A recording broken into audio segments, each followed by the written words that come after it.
We have the regular sequence of theory, MCQ, and practical. Okay. Yesterday we have seen about digital images and the tools available for digital image editing. The tools available for editing of digital images. Now we will go on to a few more things. I have told you how to make little corrections to images, overexposed images and underexposed images. Images which are taken in heavy lighting or images which are taken in darkness. They can be corrected using which tools? Levels, colors, and contrast, brightness. These are the tools available for image correction at smaller levels. Then I told you about pre-selection tool. Pre-selection tool can be used for selecting any area of an image, any particular area of an image.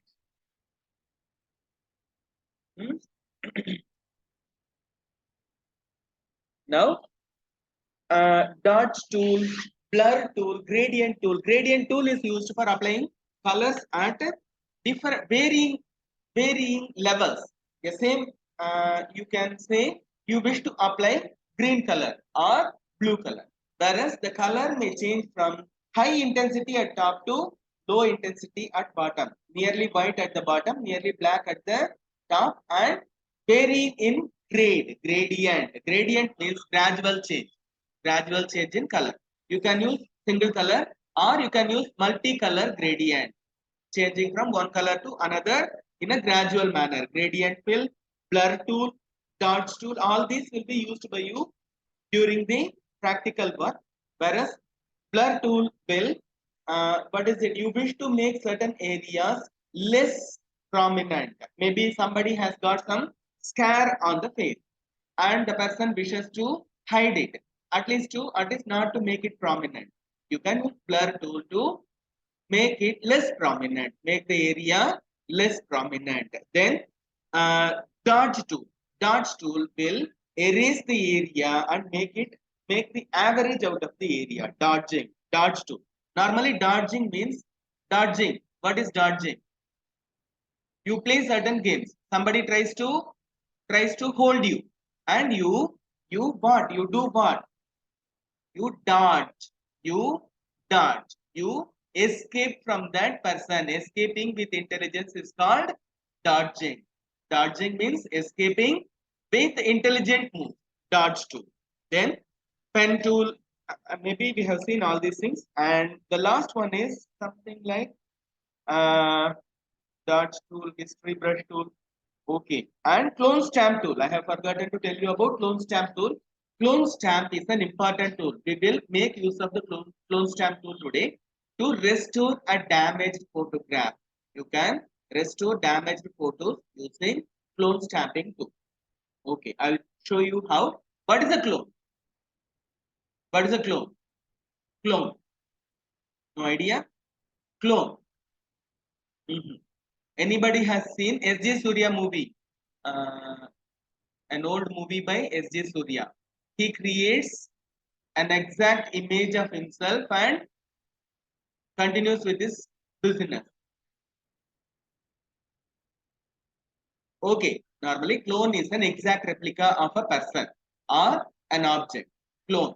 You have an object, you create a clone. It means you create an exact copy of the same object. Clone means creating exact copy. Clone stamp tool will take a certain portion from the image and repeat it, copy it to another portion. Clone stamping. Okay. Then maybe with this, okay, these procedures will be covered during practical work. I told you we will create maxi size photos. Maxi size or postcard size photos are created at the rate of 4 photos per page. 4 photos per page. Each page will be divided into 4 photos. Normally, photo sheet is not A4 sheet. It is 8 inches by 12 inches in size. Photo sheet is a bit different from A4 sheet, a few millimeters different. Okay, the width is 8 inches, the length is 12 inches. Whereas for an A4 sheet, the length is a bit lower, bit smaller, and the width is also a bit smaller than 8 inches by 12 inches. Okay, then we create 4 photos in a sheet of 8 inches by 12 inches. We call it maxi. Then create passport size photograph. What is the passport size photograph? Normally, passport size photos are 3.5 centimeter in width and in inches it's better, 2.5 centimeters in width and 1.5 inches in height. 1 inch by uh, uh, yes, 1 inch by 1.5 inch. 1 inch means 2.5 centimeter. 2.5 centimeter in width and 4 centimeter in height. 4 centimeter in height. Okay. 2.5 by 4. There is a size of one passport size photo. Whereas I'll show you how to replicate a single photo into a larger page. Okay. Then create photo album. You will create albums. Albums means you get several photos and place them together, hide the lines between photos. You make it a single album. Okay, then create a banner. Banner creation is possible using GAMP, whereas GAMP is not the right tool for creating banner. It's easier done with another tool called Inkscape. Inkscape is another tool meant for specifically creating banners and other large graphic work. Okay. It's an SVG program, Scalable Vector Graphic Program, similar to CorelDRAW. Similar to CorelDRAW.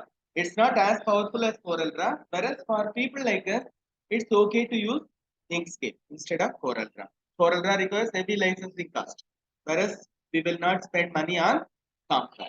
Okay, create a video using photos. You can, what is it? You can arrange photos, then insert one audio line, and you can create video using Photoshop. It's possible to create video using Photoshop, and it's also possible to create video out of photos using another tool called OpenShot. OpenShot is a free program meant for editing video. You can edit video and create your own video out of photographs using OpenShot. Whereas I don't know whether we will have time enough for creating videos out of OpenShot.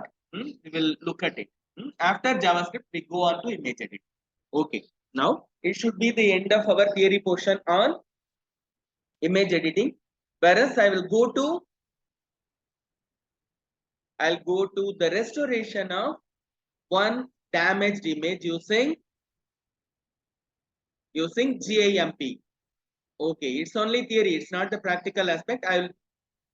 I'll conduct the practical later on. It's only a demonstration of capability for GMP. What we can do with the GNU image manipulation program. This is an image damaged due to aging. Normally, old photos get damaged. After a while, old photos get damaged due to certain reasons. Maybe folding, maybe paper damage, something. You can scan the photos and create digital versions of the damaged photo. Then after creating digital version, it's easy for us to restore the photo. You have to identify the areas in which damages have occurred. You just take a look at this photograph. It is a heavily damaged photo. I wish to reconstruct this photo. Just take a look at this. I will enlarge it. I'll first recreate the face which is damaged.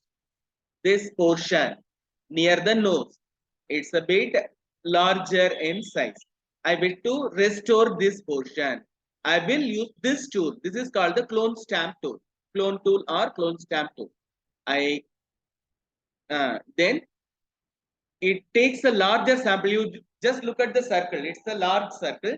Whereas I want the circle to be small in size. Here I have the properties. I can reduce the size by dragging the pointer or entering the numbers by myself. I can say it should be 20 pixels in size. Now the Now it's a bit smaller. I press control. I wish to take sample from here. It's similar to plastic surgery done for humans.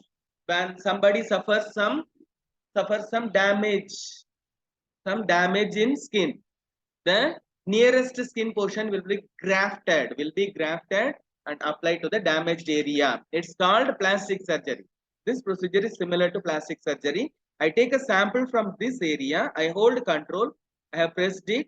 Now this is the sample area. I apply this upon the damaged portion and I'll see what result comes out. Okay. This is okay. Then I take a sample from here because the color should be matching to the original. I should not use too much variation. I have taken a sample from the nearest area at the top. By pressing Ctrl and clone stamp tool, I am able to graft the portions. Then I come here, take some samples, try to restore this area, and then I take a sample from here, try to put the samples onto this area. What has been a shabby image seems to take a better shape. Do you follow what I do? And I should not do too much damage to the lips. I have to take a sample from here, from the nearer area. You have to take samples from the area which is nearest to the damaged portion. I come here, I take a sample from here, and I apply this sample to the lip area. I should be very careful with the lips and nose. Maybe the damages in the lip portion have been restored. Then I will come to the normal skin.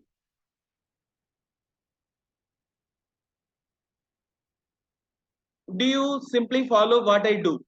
It's very easy. You have to take a sample and apply it to the damaged portion. Take a reasonable sample and apply the sample to the damaged area. You will find that the image looks as good as the original. Maybe we don't know how the original image looked, whereas we can create a version which is as close to the original as possible. I will copy a portion of this into the damaged area. Now itself, we should be able to recognize some change in the image. I will make it smaller and show you how the image has progressed. Do you follow what I do? What am I doing? I am taking samples and applying the samples to the damaged area.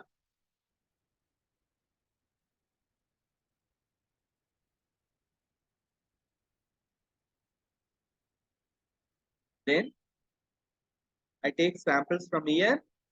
I already told you what I should do. I should take samples from the nearest area for reconstruction of intricate portions. The nose, the lips, all those are very intricate. We should not play too much with the sensitive portions. We may damage the original image too much. For normal skin, it's okay. Whereas for sensitive portions, we should be careful. Okay, it seems we have reasonably applied some patches. I'll restore it. I'll make it smaller and show you what I have done. And here also I have to take a sample and continue the nose. I take a sample from here and continue the nose. Okay, a bit of what was the original nose. I should be able to reconstruct a nose similar to the original one.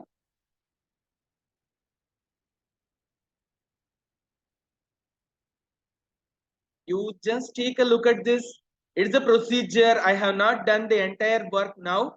I simply demonstrated what can be done using GIMP. A heavily damaged photograph can be reconstructed. Using what? Using Photoshop or GIMP.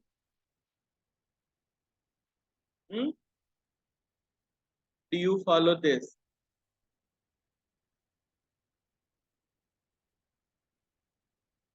I apply this to the nose. No, I don't know how good the nose will look like, because an enlarged image is not the true sample.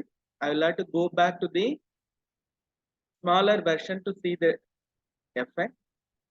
I'll make it smaller, and the portion near the chin has been reconstructed. The nose also looks reasonable. Reasonable. I have not done the entire restoration now. Whereas you can see the difference. You can see the difference. You can see the difference because this portion was very heavily damaged. I don't have much time for spending upon this. Whereas I'll take a sample here, apply this color, apply this color. I'll take a sample of the teeth and affix the teeth. I am restoring the teeth. Whatever portion of teeth was damaged can be restored a little bit using this tool. And I take a portion of the lip, apply this, then apply here, apply here. Then I take a portion of this and then continue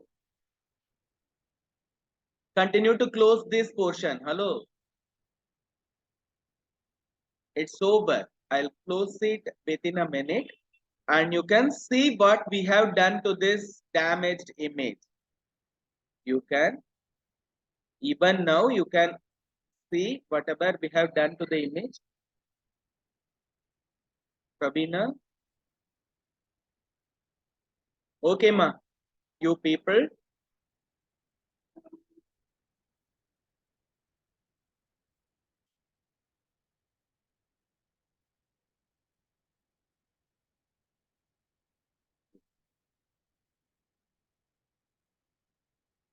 Okay, ma. What is it? Now we will minimize it. We will make it smaller and see what we have done. You need to be very careful during reconstruction. You cannot take too many samples from too many areas. Eyes, lips, nose, and other areas are very sensitive. You should not play too much with the eyes, too much with the nose, too much with the lips. They are the demarkers. They are the marking portions for individual's appearance. We should not play too much. I'll make it smaller and show you how the image has been reconstructed in the right chin area. It's appreciable reconstruction. We don't know how the I'll show you how the original image looked. And this one, open with GIMP. Convert.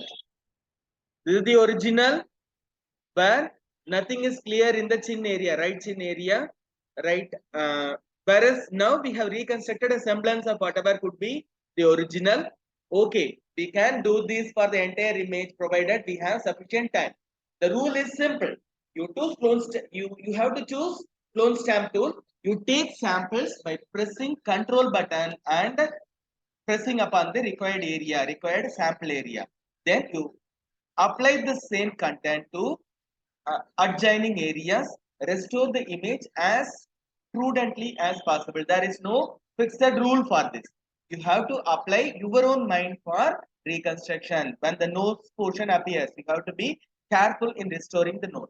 When the lip appears, you have to be careful in restoring the lip. When the eyes are damaged, you have to be more careful. Okay, the iris, the white portion, all those are different. You have to be very careful in restoring these sensitive portions. The other portions are okay. The other portions are like normal. Okay, ma'am. We will close this. You now know what we can do with Photoshop. And Photoshop or GIMP.